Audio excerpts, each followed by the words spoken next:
Woo! Let's go. Hello, ladies and gentlemen. My name is Jake Kerr. I'd like to welcome you to the 91st episode of the BLXCK INK Podcast. And of course, this is your weekly update of everything BLXCK INK and that is going on in my personal life. Now, I want to start from a little thought that I just had right now. And it is the whole preparation for anything. I feel like anything significant you do, and even anything significant you don't do, really should take some sort of preparation. And it is normally the preparation that you give these things that actually kind of creates the atmosphere or the mind space or whatever you want that, carries you through whatever you're doing. And for example, for the, case of this, for the purpose of this conversation, I would like to highlight what I do for my day and for this podcast, because it's something that I feel like I'm never really going to figure out. I'm going to be constantly refining this the more and more that I do it. And also, once you refine it, it's just as likely to change what is optimal for the, best result. I find that for the podcast, the more I think about it, the more I worry about what I'm going to talk about or what the topics might be or how I'm going to get to those topics or how I'm going to best explain what I'm trying to explain, the more trouble I have doing it. And sometimes I even find myself rehearsing what I'm going to say before I start the podcast, and I nail it, and then I come and do the podcast and shit the bed. And I'm at a point now where I know if I do my podcast on Sunday or Monday. If it's only ever Monday if I can't do it Sunday. Yesterday I was fucking ridiculously hungover, so it was definitely going to be a Monday thing. And so as far as today is concerned, I just had to get all of those had-to jobs out of the way. And as soon as the podcast is ready, as soon as that time is up, don't think about it, just get in there and fucking send it. And one thing that I do know that I need every single podcast is caffeine. I know that I need to go into it just a little bit kind of beyond sober, because if you come in too sober, you trip over yourself. You get worried about what you look like. The reality of posting podcasts of you having thoughts and ideas by yourself for 45 minutes at a time, one after the other, just becomes so overwhelming that you not only want to not do it, but you want to delete everything that you've already done. So, sobriety at this point for me is not an option. But I'm definitely finding some sort of groove with the lighting the incense, kind of setting everything up, setting the phone up, getting the microphone ready and just hitting record and sending it, and really sinking into the no preparation as preparation for the podcast. And I've got some general ideas and topics that I've had happen during the week that I kind of know I'll get to, or hopefully I'll remember, but just freeballing it seems to be the thing. But one thing I have noticed in this past week is my preparation for the day. So, as you may or may not know, my day usually starts at about 3. I say it every fucking podcast. You know exactly what I'm about to say. I wake up every morning about 3:30. I get straight to engaging, right? So that means I go straight onto Instagram. The first thing that I do is I'm going through all of the posts on my feed. I'm going through all of the search page. I'm going through everyone's account. I'm commenting and liking all the new shit. I'm making myself known by people, by my audience and by my new audience, purely through these interactions, right? And that usually spills over into my reading time. So once I've done what I need to do, I've done all my engagement. If I'm going to post that day, I put the post up. If I'm doing this on multiple accounts, I get all of that out of the way. And then I'll do my reading, right? So I like to, at the moment, I'm reading 2 books. And I've actually found that I'm getting heaps more benefit out of reading 2 books. Because if I try and read one chapter of one book a day, I get bored. And if I read 2 chapters of a book a day, I get bored of the book. But if I read 1 chapter of one book and then 1 chapter of another book, I look forward to each of those events every day. I look forward to reading the first book, and then I look forward to reading the second book. And I don't ever fuck up the order either. I always read the one book first and then the other book second. And this has created this little atmosphere of I get excited about the second book because it means I've got the first book out of the way, right? And I get excited for the first book because that one's a little bit easier to read than the second book. I know that's an easy achievement to get done. And realistically, this whole experiment or this whole situation that's going on is really saying more about me than anything, but it's kind of cool to, as a fully functioning adult who makes decisions about your own life and how you're going to manipulate it and go about it, it's cool to do these little experiments and say okay, I know that I'm not going to read my book if I leave it until after lunchtime. It's just not going to happen. I don't have the cognitive function or the brain power to pull all of my attention together to focus on one thing. It literally has to be before the sun comes up, otherwise my brain gets too excited and says, no, I can't read books. I got to go ride motorbikes or fucking do this work or fill out this Excel spreadsheet or make some t-shirts. And the cool part about me being me is that I appreciate that about myself. I know that once the sun comes up, I'm a bull at a gate. I'm a 12 out of 10. I need to be burning all that energy. Otherwise, I feel like I'm just useless in the world. And I know that reading requires so much attention and precise attention that I can't have anything else going on in my mind. Therefore, it must be done before that sun comes up. So now you can see I've already started the ball rolling of my preparation for the day is kind of getting tasks out of the way. It's allowing myself to have complete freedom in my mind of like, right, I can actually apply myself to this task or this problem that I'm trying to solve, or I can get going on this particular job that I say for this day. And I am doing that by getting these things out of the way as soon as possible. And these things for me aren't even things that I particularly like or enjoy. They're actually things that I put into this category of knowing that if I just do this every day, just a little bit every day, I'll end up a genius. And I know even that's crazy to say, to think that you're going to end up a genius by doing any one particular thing or group of things every day. But I feel like you have to have overwhelming confidence and faith that the end result you're working towards is actually so far like unreachable that it justifies having a goal in the first place. Like, I'm not betting $10 if I'm going to bet something. I'm going to bet the fucking house, right? Otherwise, why are we playing with our dicks, right? So if I want to be successful in the future, I don't want to fucking just have a, you know, like a Ford Ranger and a nice 3x2 somewhere in Dale-up. I want a fucking mansion, right? I want to give Ford Rangers to my friends as gifts, okay? I'm not aiming to be all right. I'm aiming to be a fucking millionaire. Is that all right? So as far as I'm concerned, if I can read just 30 minutes a day, just 30 minutes, that means that every day I've got a 30-minute reading advantage on everyone else. I know some motherfuckers out there still read, but let's be real. I've got a 30-minute reading advantage where I've actually allocated that time for myself just to educate myself on one or two particular topics and get a little bit better every day than the majority of people that I'm going to interact with for the rest of that day and realistically for the rest of the week and month and so on. And this is the same as if you want to learn the piano. Sure, you're not going to be a piano master in a week's time, but you'll be fucking amazing in a year if you commit 20 minutes every day to it. And 20 minutes isn't even that crazy. Like, I'm finding committing an hour to writing my Grom probably 2-3 times a week, just trying to learn how to wheelie, in the space of like 2, 3, 4 months, I've basically gone from having no real, like, couldn't pick the front wheel up off the ground, to now I'm doing circle work and, like, I'll admit it, there's single foot wheelies where you've got 1 foot on the back brake and 1 foot on the ground. But that foot on the ground is slowly starting to lift up. It's because I'm practicing all the time and I'm making progression in this skill. And one thing I can fucking guarantee you is this summer, at the end of this year and this summer, I'll be doing wheelies on whatever motorbike I get on, because it's just that obvious like conclusion that as long as I keep doing this on the same schedule that I'm doing it, I don't let it happen any less, and also taking into account that hopefully nothing crazy happens, like I fall off and break a hip or something crazy, you know. But if I just keep doing what I'm doing, then the obvious result is excellence. And it's funny because taking that into account, taking everything I've just said, I then try and, how do I say this, appropriate that into a monthly, a weekly, and a daily thing.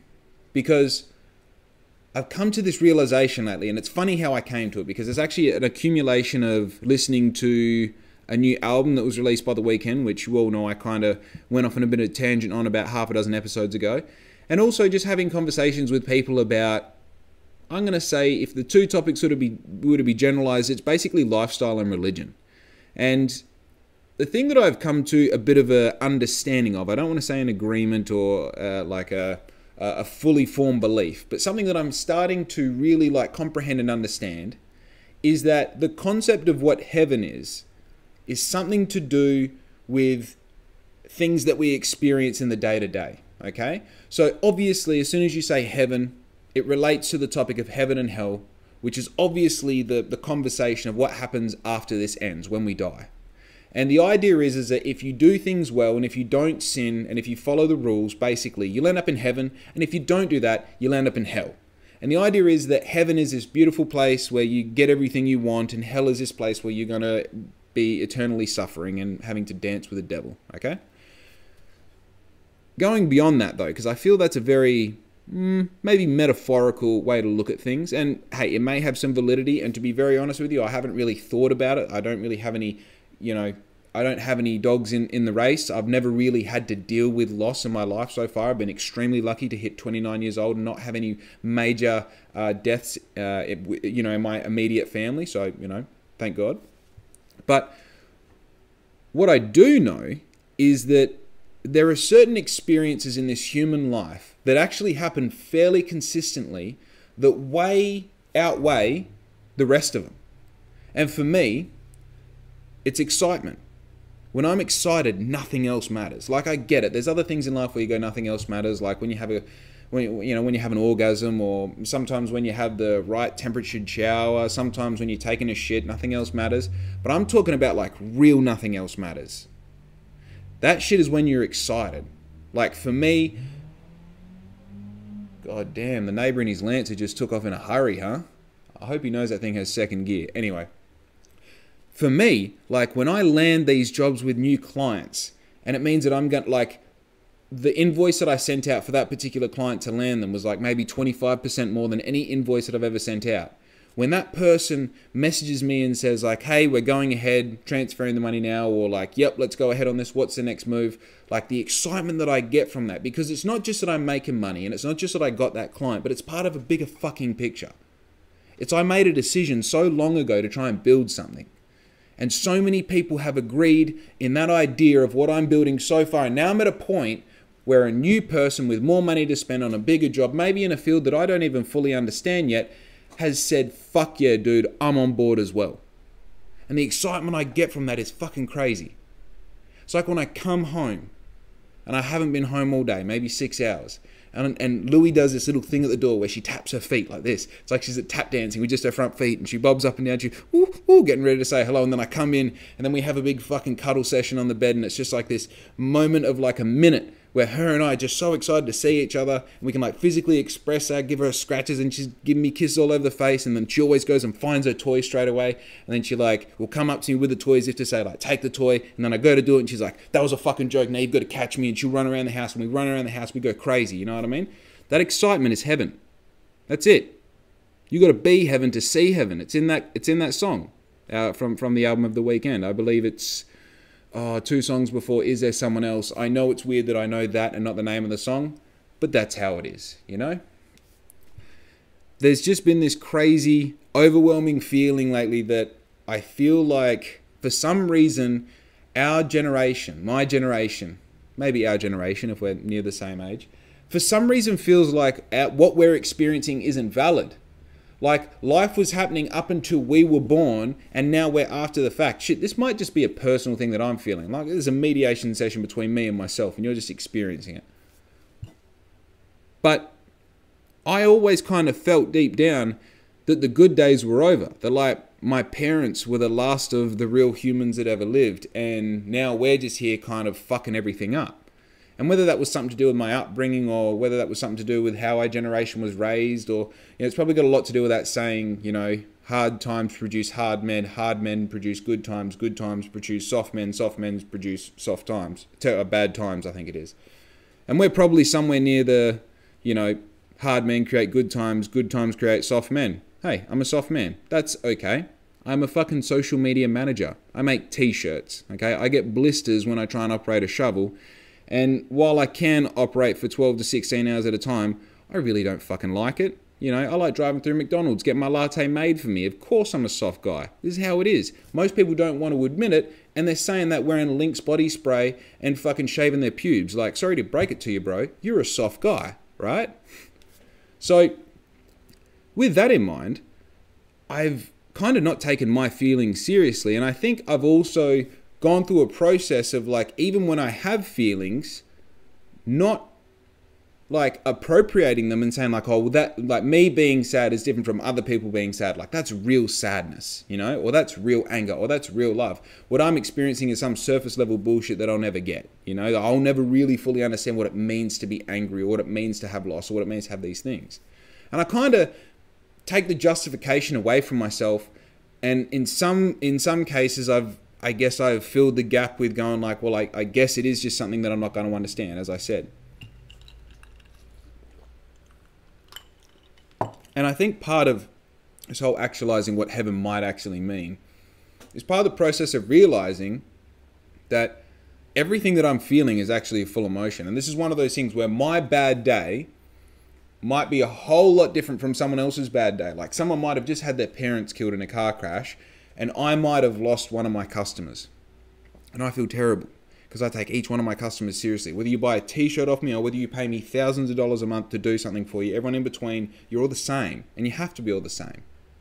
And I feel really bad when I lose a customer. Sometimes I cry about it. Sometimes it stops me from sleeping at night because I think about where I fucked up and where I could have done better. And that's honest. Now, because they lost their parents, which is obviously fucking tragic in this made-up example off to my right here, does that mean that their bad day is worse than my bad day? Does that mean that my tears aren't real?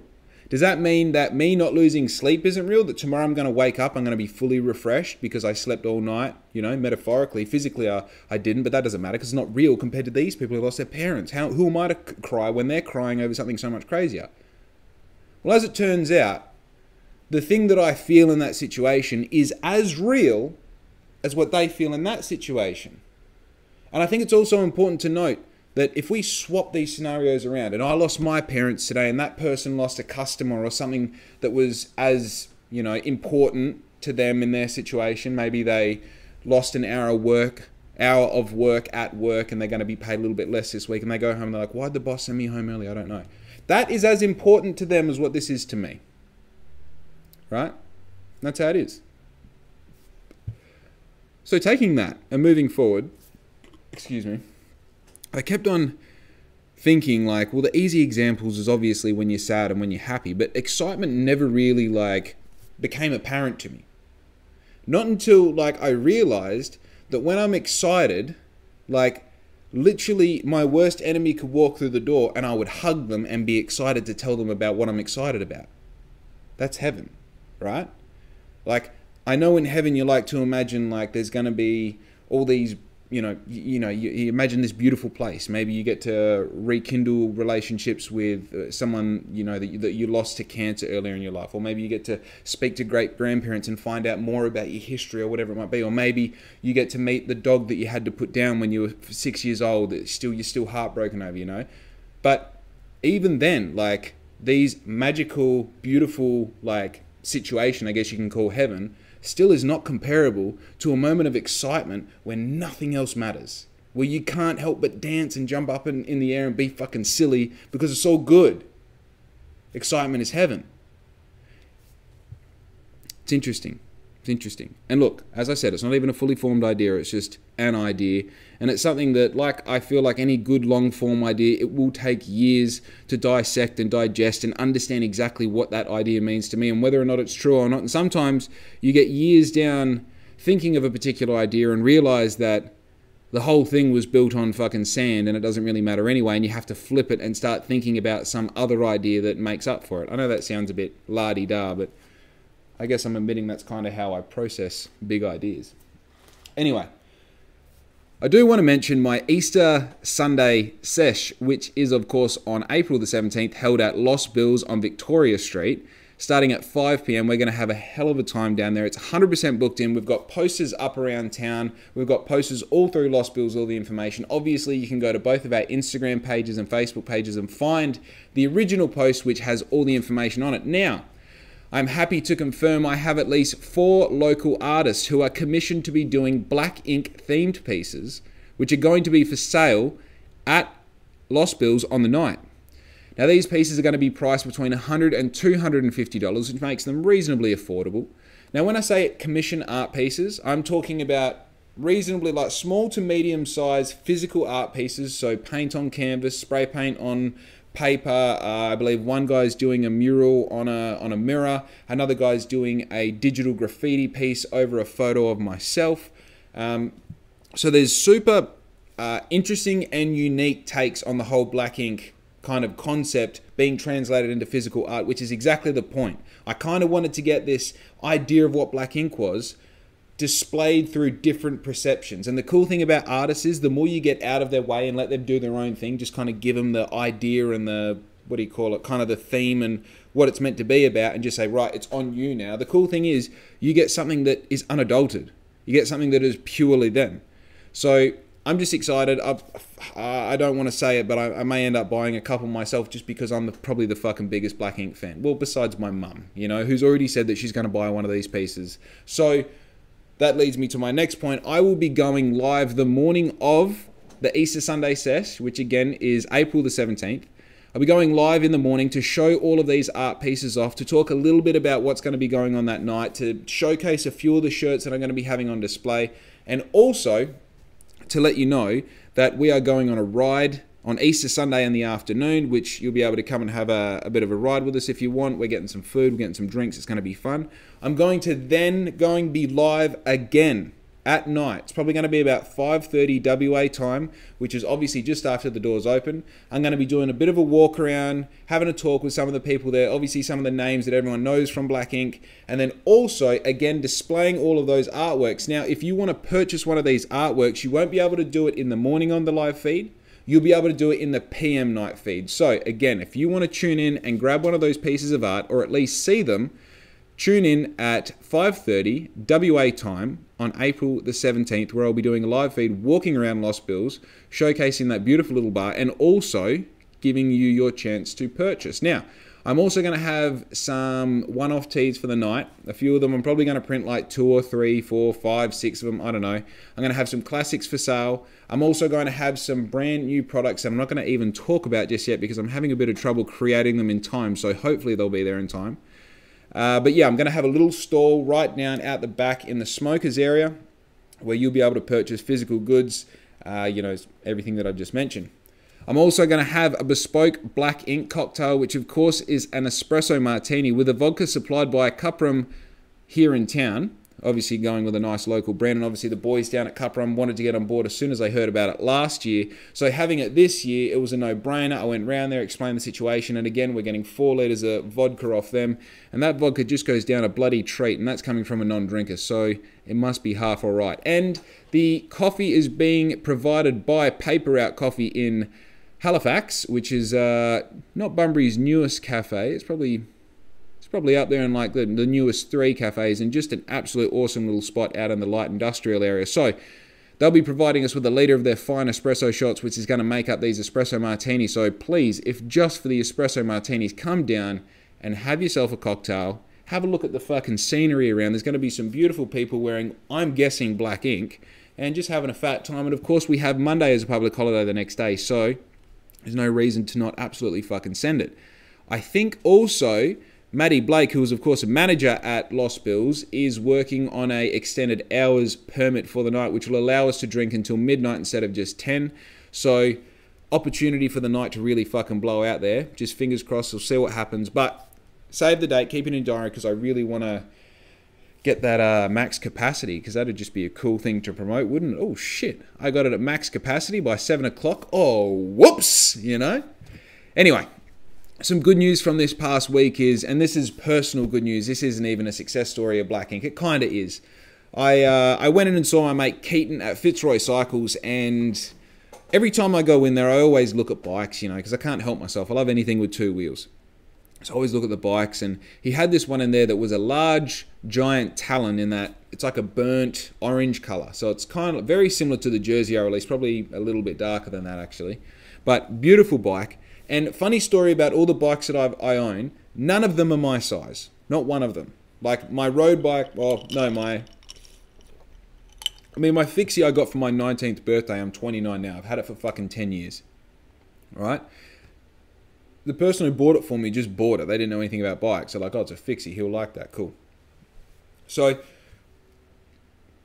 it's a right size for me, but at the same time, it's an old school frame. Like the positioning is all kind of back to front, and also it wasn't a fixie made for the purpose of being like a hardcore street fixie. It was kind of like a show fixie. So it's awesome. I love my bike, and it's not too small, but it's not the right size for me.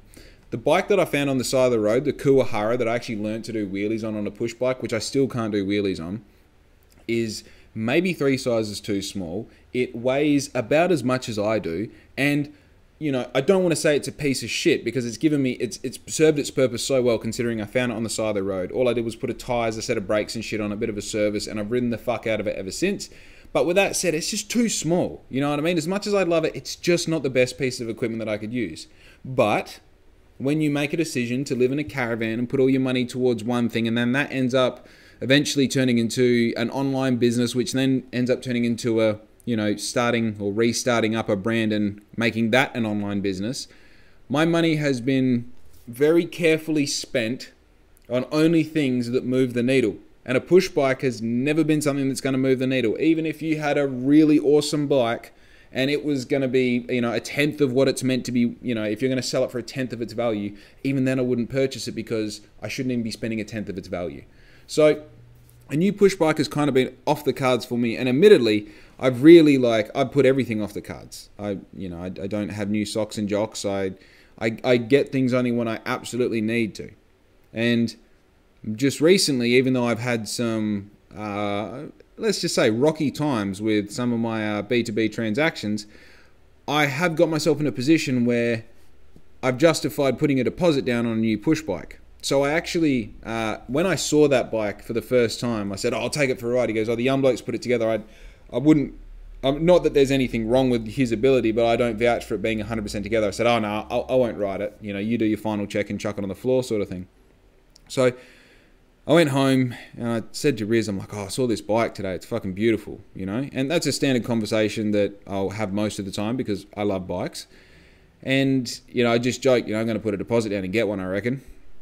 And to be honest, I said it as a joke. And she said, oh yeah. And then I was like, yeah. And you start doing that thing in your mind where you're like, yeah, I might do that actually, And that was about the time all this B2B shit started happening, and I went from knowing that all my rent and bills and everything was paid for to basically not having money to buy coffee the next day, and that was going to be my situation moving forward. While I had other clients and obviously selling out the best tea and all the rest, we're going to get to that in a minute. Basically, my bulk of my cash flow just stopped. And to be honest with you, I didn't stress at all. This money wasn't taken away from me. I elected to walk away from it. And the results were interesting because for the first time, I fully committed to having faith in my ability to generate income for myself. And I didn't look at this job as a necessity. I looked at it as a comfort.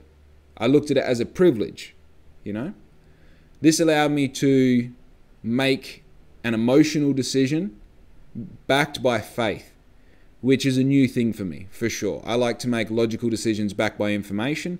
Making an emotional decision backed by faith, fuck man, it's like staring at the sun and hoping it doesn't fuck your eyes, But as it turns out, I closed one door and another three opened for me, and I walked through all three of them. And I maybe even opened up a fourth door for myself. And you know what I did to celebrate? And I did this before I even got the money. I went and put a deposit on that bike.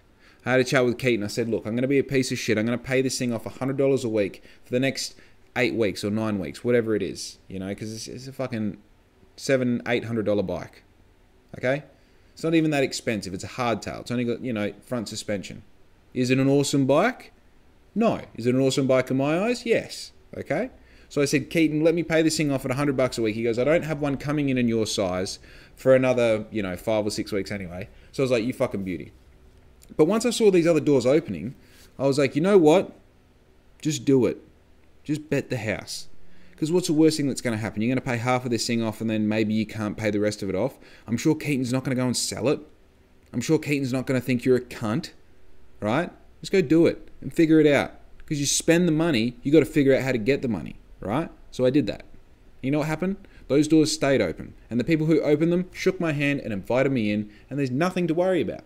I'm going to own that bike when it comes in. I'm going to put some cool pedals on it. I'm going to put, look at me. I'm just fucking flossing on you. I'm bragging right now. Okay? And you know why? Because I haven't bought fuck all. I let myself start buying Hot Wheels cars and collecting them because they're only $2 at a time. And most of the time, Riz will offer to pay for them as they're going through the checkout because I've only got 3, which is $6, and who fucking cares, right? But now, you boys got a deposit down on a giant Talon 2, extra large, and that burnt gold color. So what's up? Okay, what's up? It's on site now, dude. That's what's up. So I'm feeling good. And it's like, it's weird because I'm in this transitional period. I feel like I'm constantly in a transitional period, which is essentially the first kind of growth stage of your business anyway, because like I'm obviously figuring out what black ink is as I go. And I'm also pushed into these kind of like, I wouldn't say corners, but I'm pushed into these situations where I have to make decisions that are significant for the future of black ink. So I have to get good at making these decisions under pressure and making sure they're the right decision. And even if I make a decision that I don't agree with straight away, I have to stick by that decision. If I'm going to change it extremely slowly, right? Unless it's like financially, what's the word that starts with D, detrimental to my outcome. Even then, change it slowly. Prove your point. Prove yourself right, prove yourself wrong, and really fucking get good at making these decisions. And of course, buying this push bike is really not a dangerous decision. When it comes down to it, as I said, Keaton's not going to let me fucking, he's not going to let me drown, you know what I mean? He's not going to fucking worry about it if I can't pay for it, all of it straight away. He understands what my situation is, and he knows because he's seen me come in for the past however many months at a time saying like, oh bro, I need to service me bike, but I can't afford shit at the moment, you know? And he goes, oh fucking, let me see what I can do. You know, he's been looking after me for a minute, so he knows what's going on. For me to go in there and put a deposit down on this bike, he's like, fuck yeah, dude, that's what's up, you know? So I feel like this is a really good opportunity as I'm going through these steps in this process and this whole accumulation of like education and situations and putting things into play and like making things happen with black ink. And like being able to take the time to like the thought of what am I doing to prepare myself for the day? What am I doing to prepare myself for this job or this week or this month? What is heaven? What does it feel like? Is it meant to be right now, or is it meant to be after all of this finishes? And even if it is meant to be after all this finishes, can I experience it now? And if I can, how do I get there the quickest? How do I do it organically? Right? It's just interesting. It's just all thoughts. You know, another thought that I had as well, and dude, I was super hungover yesterday, and allegedly I was super stoned as well. I don't know, okay? I don't know if that's true. And this whole podcast is for entertainment purposes, dude. It's not like I'm telling you a story. I'm just saying, like, theoretically, I may have been super stoned when this happened, okay? So picture this. It's first thing in the morning, hungover, stoned, Jalora markets. Okay? Now the Jalora markets, uncompared to like 17 years ago when I used to deliver coffees on my rollerblades and fucking sell popcorn and chocolate molds and all the rest, which is actually what I wanted to talk about today. But you know what? Fuck it. We're on a roll now. Compared to back then, the Jalora markets has turned to shit. We couldn't go inside because we took Louie with us, and as soon as Louie can't see us, she starts barking fucking crazily. So that was off the cards. But basically, the 4 plant stalls outside and the guy selling like a zucchini and a red onion didn't really cut it for us. So we decided to go on a little walk over the road where they got like a nature reserve. They got all the Australian natives growing and shit. And I said, ooh, Larissa has come home. Just pause that for 1 second. Oh my goodness. Hello. Oh shit. That's okay. It's still recording still. Go on. Why'd you put your shirt over your mouth? So, I was saying to Larissa as we were walking around, I was like, fucking, doesn't it seem weird to you? And like, I've thought about this. This is something that like I've actually thought about heaps and only really had the confidence to speak about it allegedly super stoned, you know, because you're like, oh, I'm stoned, I can get away with this. So I was like, you know, you look at all the trees, right? And say we get a plant species, say get I don't know, what's a tree? You get an olive tree, right? You get one olive tree here, you get another olive tree right here. The seeds are exactly the same. Okay, and the genetic code of these trees is exactly the same. But if we plant these trees side by side, the exact same environment, give them the same nutrients, the same water, the same environment, the same everything, they will grow differently. And the more I think about that, the more I get caught up on that.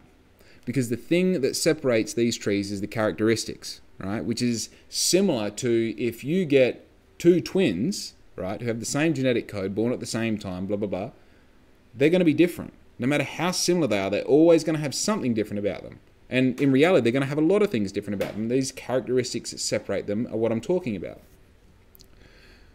So when I apply that same thought to trees, I go, right, so it's the characteristics that change them. It's the way that they express themselves, whether they lean this way, whether they lean that way, whether they're, maybe they don't, one of them appreciates heaps more water than the next, or whatever it might be.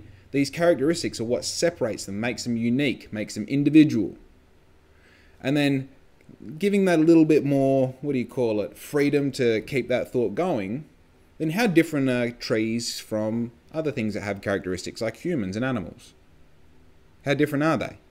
And of course it begs the question, well, what is the difference between us? We know that we're both living, but we just have different systems that allow us to live.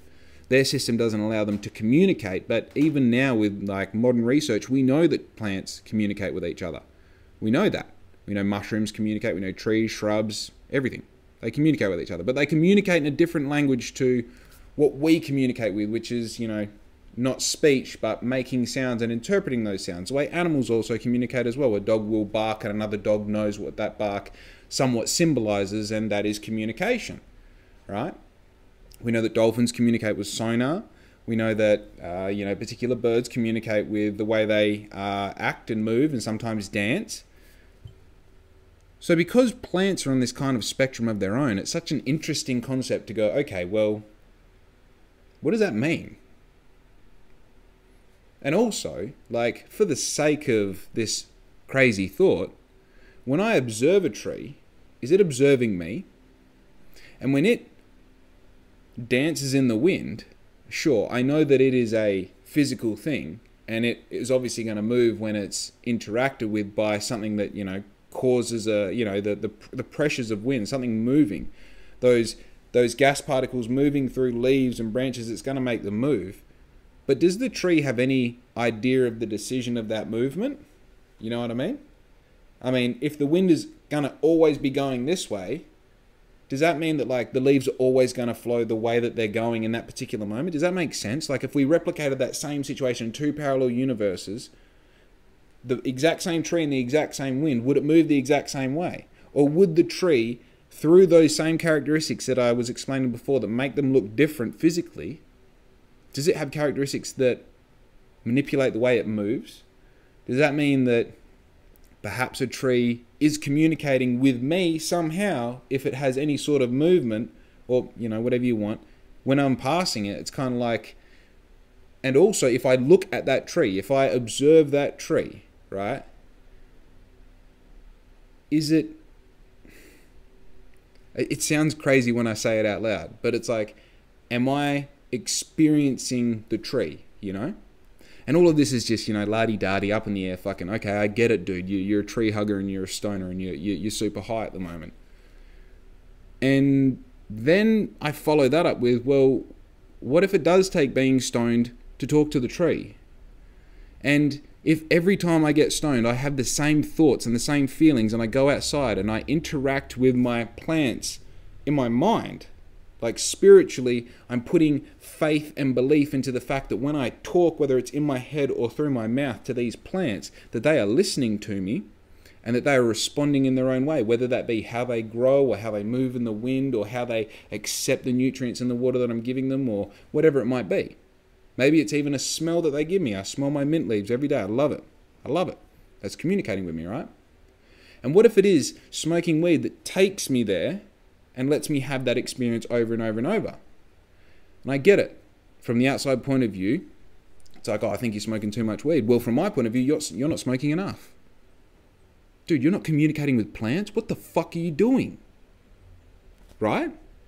Because if that experience is possible, then why wouldn't you want it? What, because you want a new Ford Ranger? Because you wanted to work some extra hours at your job? Bro, what the fuck is going on that's so important that you don't want to communicate with organic matter? The shit that was around before us. The shit that will probably be around after us.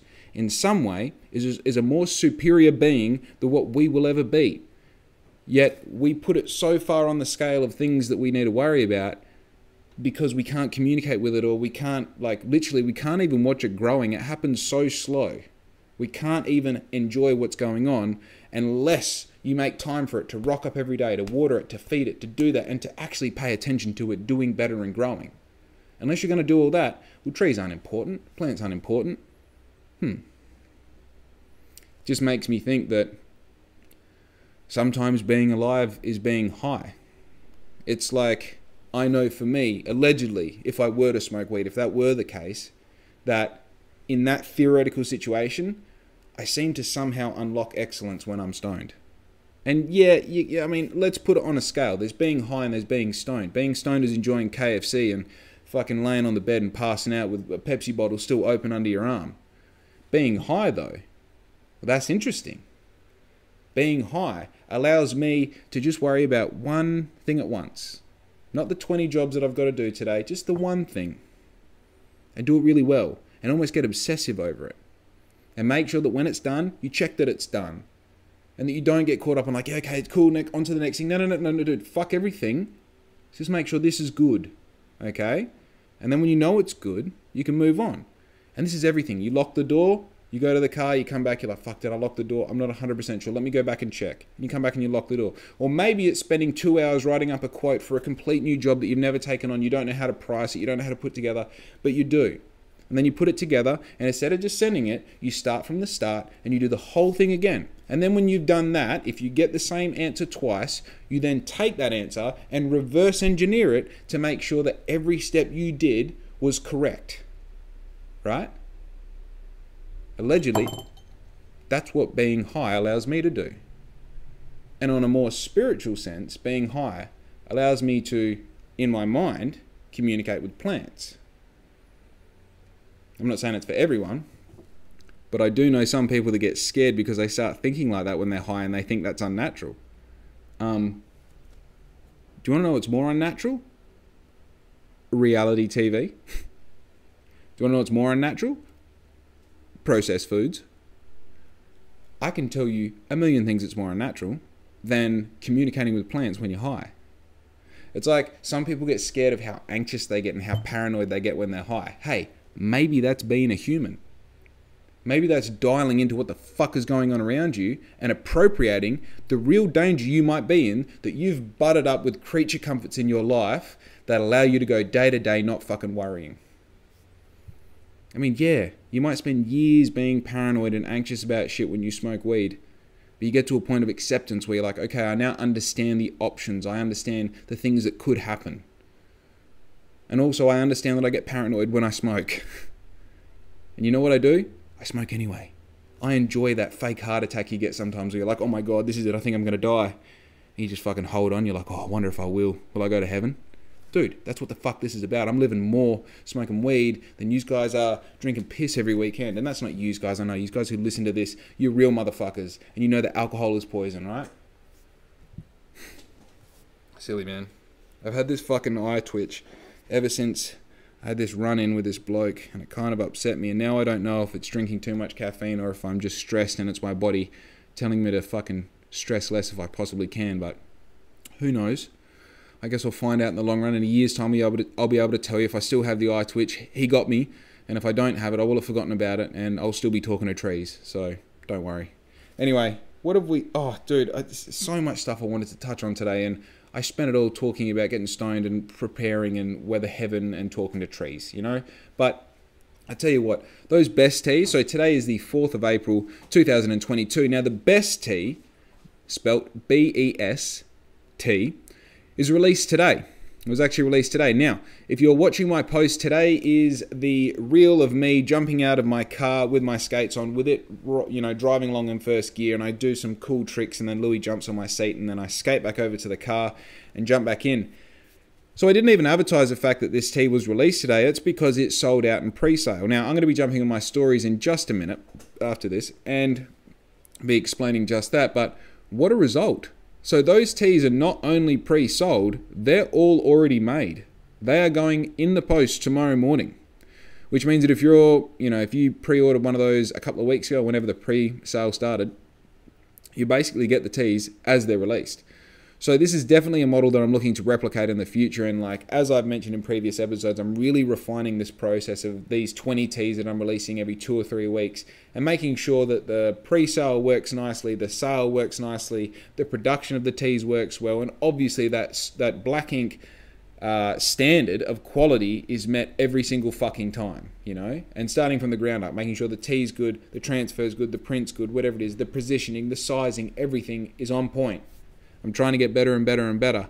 So using this as an example, I'm very happy with how this is all tracking. I'm excited for the 5th tee that is going to be released in about 2.5, 3 weeks. It's a super exciting design, not one that anyone has seen. Even if you're watching all of these stickers that I've been printing, it's none of those.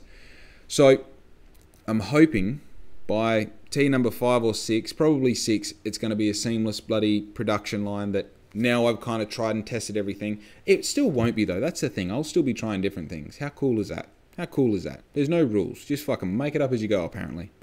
So, oh, and also, no, I told you last episode, it doesn't matter. Does not matter. So the best tee is sold out. Unfortunately, they are all gone. Luke Barrow came out and gave me a hand printing those on Friday. And the one that was left, I actually said, right as we're about to finish, I said, do you want one of these? Because, you know, he was meant to come around for a hang. And if you're my friend, you know, if you're my personal friend, you know this. You'll come around for a hang and I'll just keep working and doing shit and talking to you. And I can't help it, you know what I mean? I got to fucking be doing something all the time, you know? So he came around and he ended up doing the drying for me and putting him through the heat tunnel and, you know, just all the bits and pieces that kind of made the whole job easier. And I said at the end, look, do you want one of these tees? We'll print you one right now. And I gave him the 1 of 20, which realistically belonged to Seb because it is Seb's tee, you know, Seb backwards, best tee. Anyway, he already had one. So what does he want the 1 of 20 for? So yeah, got them printed. Luke got himself a free shirt, the 1 of 20, which of course is going to be an absolute classic collectible in even a year's time. So, you know, maybe take that as a sign to get one of the next ones. But yeah, also, these new stickers that I've been doing, you would have been seeing all of these motorcycle kind of Harley themed stickers that I've been printing lately. I'm super excited to announce that some of these are going to be on the 20 of 20 tees this year. Some of them are going to be used just as stickers and some of them aren't going to be used at all. But for now, if you, I believe it was like a post I put on Jake Reckons, which of course is the Podclip account on Instagram for this very podcast. On there, I put up a post saying, what do you think black ink is? And basically, if you commented on that, something funny, you got sent a free sticker pack. And just so you know, these best tees, they all pretty much sold out with a story promotion that I ran where I said pretty much if you want to get one of the new tees at a discounted rate, just respond to this story and I'll reach out to you. And so I reached out to them and they got the tee at a discounted rate. Now, the people who responded to that post that I was talking about where I said, what do you think black ink is? Wrong answers only. I think 7 people all commented. Those 7 people got a sticker pack sent out. Now, because of the nature of the 2020 whole model, these shirts are selling really quickly. I've already got a certain percentage of that 20 that are pretty much all are going to buy all of the t-shirts as they come out because they want their allocated numerical identification tag that's on the inside of all the tees. Some people want all of the 13s, some people want all of the 4s, all of the 1s, all of the 20s, and so on. So now I'm realizing I kind of have to open up these opportunities for people to get black ink just casually if they aren't on this collector list. And also, I mean, if you miss out on one of these tees, I still want you to be able to buy things. Now, my classics range is still available. All of the stuff that I released last year, all of the full color prints, they're all still available. But the shirts that are all the new stuff that's being released this year, obviously like 80% of it's going to be unattainable. So I'm filling in the last 20% with these cool little bits and pieces. And for now, it's just things like stickers and basically stickers. But I've definitely got my sights set on some very interesting new products in the future. They're going to be more in the line of accessories and more around the whole scene of riding, whether it be push bikes or motorbikes. And these are going to be attainable through interaction on Instagram. Now, I know creating a website and putting your products up there and sending people to your website and hoping that they fucking want to buy one of your products based on what they see on the website or what they see on social media is the way that everyone does things. But you know what? Fuck everyone. I'm doing this because this has wild success. So if you want your best chances at securing some exclusive black ink accessories or some of the new bits and pieces that are coming out through the year, the best way to do it is just stay on those stories on Instagram. Make sure you're always on my socials. Make sure you're always checking out what I'm doing. Turn on that little notification in the top right hand corner of your Instagram page on my profile, which has a little bell icon you can turn on when there's new stories, new reels, new posts, or when I go live. Turn the whole fucking lot on for me. And that way, you'll be first in line if these offers are up, you'll be first in line to get one of these offers. And usually, if you're getting it through a story, you're getting it pretty heavily discounted as well. So I'm really rewarding the people that shop through my stories. So there's a little bit of insight on what is happening with Black Ink right now and coming into the immediate future. Don't forget, save the date, April the 17th of this month, which is April, for our Easter Sunday Sesh at Lost Bills starting at 5 p.m.